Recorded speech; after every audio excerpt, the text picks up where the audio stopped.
I'm John Ward and I'm the chaplain to the Mayor of Derby for this civic year, and we're in conversation now, myself and the Mayor, who's Cllr Les Allen, and we're going to talk about some of the things that he's learned and observed during his year so far as Mayor.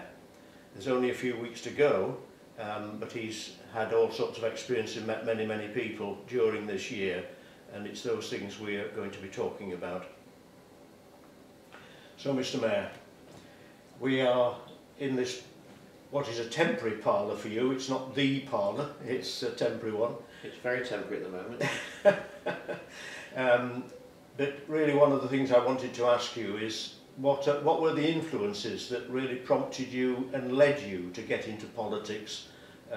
Because you were a teacher by profession, I believe, but you came into politics at some point. Yes, I was a teacher, and I took an early retirement, and rather than sit around doing nothing, you look for an opportunity to continue contributing to society.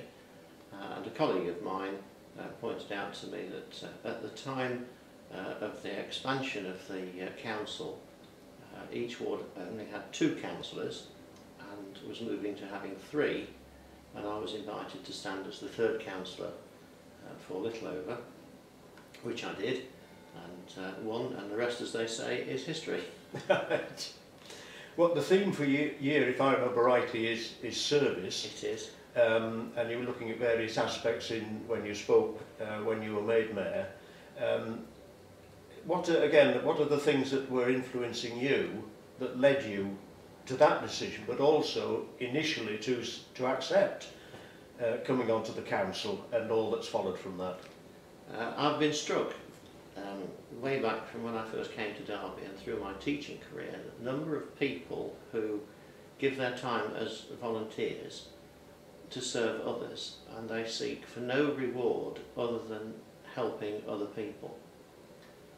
Some people do get a salary for their service and their activities, but most don't. They do it for the love of the job and for helping someone else. And there are countless societies and small charities in this city that would not function if it wasn't for the sheer voluntary effort of other people.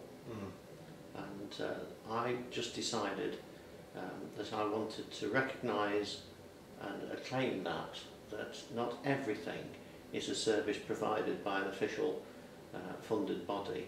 A lot of the things that actually benefit people are prepared and provided by volunteers. Yes, yes. One of the influences obviously on you has been the fact that you're a Christian, because again you declared that in your inaugural speech. Do you want to say anything more about that, about how you see that relating to service in the way that you come across it this year especially? Well, being a Christian almost requires service, and I don't know many Christians that don't serve others one way or another. And the first thing I did, of course, was to appoint you as my chaplain. We've known each other for a number of years, and it was important, I felt, to recognise my position as a Christian in the town, A, by declaring it at my appointment as Mayor, and then by appointing you as my chaplain. But I do want to say at this point that while I am a Christian, I am not just the Mayor to the Christian community. I'm Mayor to the whole community, yes, of all faiths and none, and I hope I've portrayed that in my year so far, that I am the Mayor for all people in the city of Derby. Well, I think that's following Christ, if I may put it that way, because one of the things I see in the Gospels is Jesus just went and met with whoever happened to be there, in whatever event it was, wherever he was. So I would say the same thing. The duty of a Christian to me is that we're prepared to meet whoever, wherever, and relate to them in whatever way Christ wants us to. And in a context of peace and friendship and brotherhood, and yes, not a relationship of aggression and domination. Absolutely. Yeah. That's right. Because again, well, the thing that obviously we've just going through this week, the feet washing, Yes. Jesus and the disciples, no doubt lots of places will be thinking about that in the next day or two. Yeah. And that typifies service, and that's, Absolutely. to me, that's what Jesus came to reveal to us and give us the example. If the Son of God can get on his knees and wash someone's feet, then so can we. Absolutely, yes, yes. So in this year you've visited obviously many different places, Yes. including places that belong to other faiths, Yes. and met therefore many people of other faiths. Mhm. What has been your impression in terms of relating as a Christian to them? I've met nothing but respect for the role of mayor, and I'm very pleased about that all the faiths that I have had contact with are very pleased to have their mayor at their events. Yes, yes. And I'm very proud and pleased that they do invite the mayor to those events. Yes. Of course, the majority of them are Christian, because that's the nature of the spread of religions in the city. But I have accepted a large number of events with other faiths. Yes. And with other cultures and other races, not just faith organisations. And I was very surprised to find when I was invited to the celebration of Onan by the Kerala community, which is a sort of equivalent to a national festival day. I was chatting to them. Kerala is the southern state of India, right at the bottom tip, the southernmost tip. And I was asking about the mix of religions there, and was told it's predominantly Christian. Really? And we forget that other parts of the world are also predominantly Christian. Yes, true. And they have a society where they mix with other faiths quite happily. And that was a very enjoyable occasion to share that national festival with another group of Christians who express it in a totally different cultural way to the way we express our Christianity. Yes, yes, yes. It seems to me we need to be far more open than we've tended to be in the past, even between denominations. I think so. Even within Derby, when I visit different Christian churches, you see different expressions of worship and faithfulness. And then if you take that to another country, you'll find other expressions of worship and faithfulness and their outworking of the gospel. Yes, yes. So in some of the people you've met, again, well, other faiths and perhaps none, is there any particular aspect about their attitude to you that has impressed you or moved you or in any other way touched you? I'll give you one example. I was asked to go and open a refurbished barber shop on Pear Tree Road, and the owner is from Islam, and he'd arranged for Islamic prayers to be said at the opening. I asked at the end of that if I could add my Christian prayers to that opening, and he was pleased to say yes. I was surprised to be applauded at the end of Christian prayers in a predominantly Muslim group. Yes, yes. And so I think that's just an expression of how two faiths can live in harmony with one another and not always be concentrating on the differences but on the similarities, that we both felt it was necessary to pray at that occasion. Yes, yes.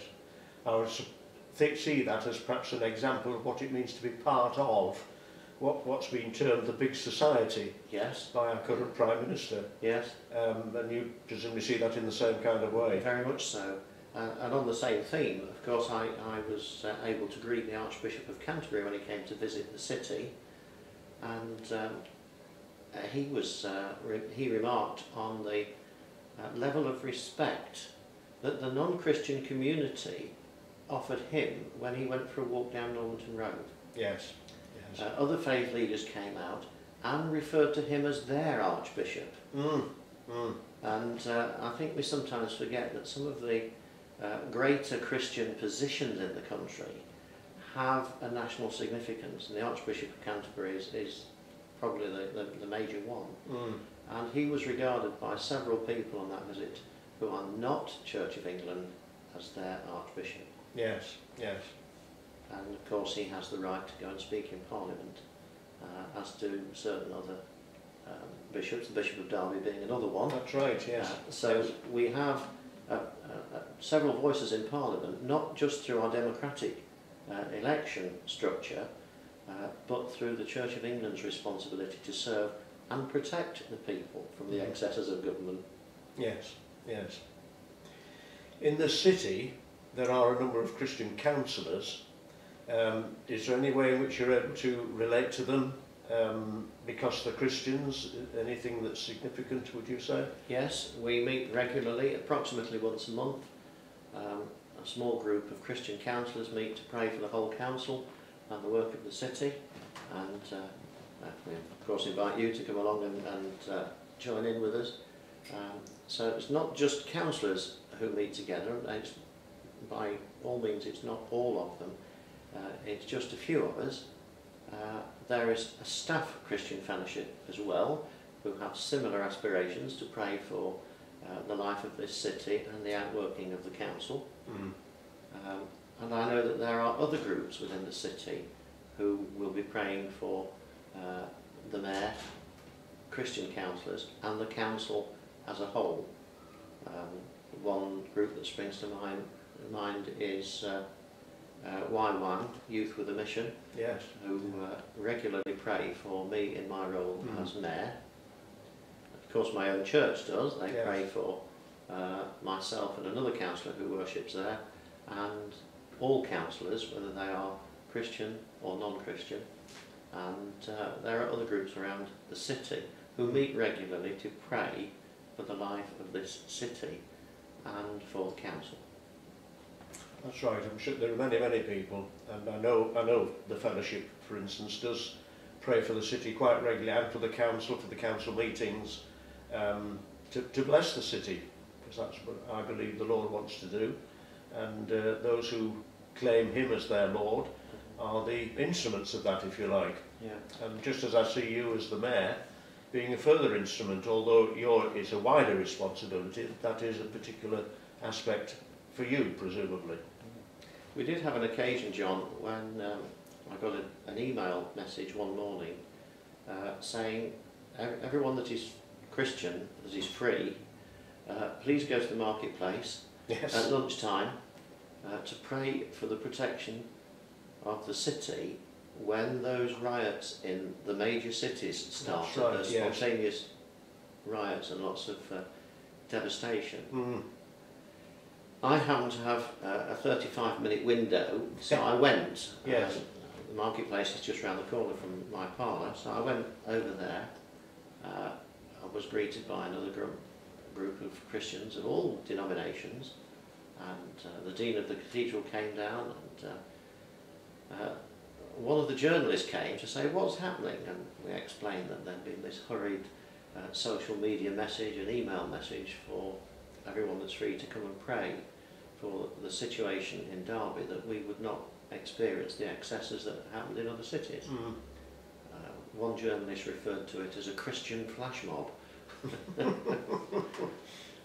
But there we have an example of how the Christian community can very quickly get together. Even if they weren't on the marketplace in person, they'd be praying back in their own situation. Yes. And Derby did not have those large-scale riots that other cities experienced. It's true. Now, I don't want to claim it was just the Christian community that protected us, because I've got a great faith in Derby young people. There's this myth that all young people are bad. They're not. There's some very sound youngsters in this city. But we were spared the excesses that other northern cities experienced. Yes. I'm sure that Christian meeting and the Christian prayer over this city from all quarters, not just that flash mob, but from all quarters, did help to protect us. Yes. So we need to come to the end of this conversation, but I want to say to you, what do you feel yourself about what it's meant to be mayor during this year? Being mayor has, first of all, been a great honour.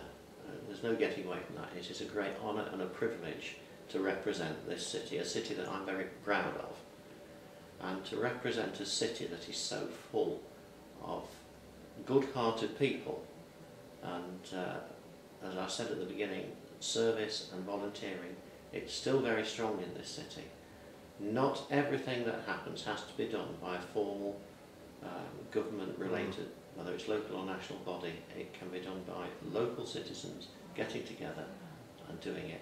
So I'm very proud to be their figurehead, to represent them, and to say Derby is a great place to be, and it's a great place to be the mayor of. Thank you, Les. And it's also been an honour for me to act this year as your chaplain. Thank So bless you.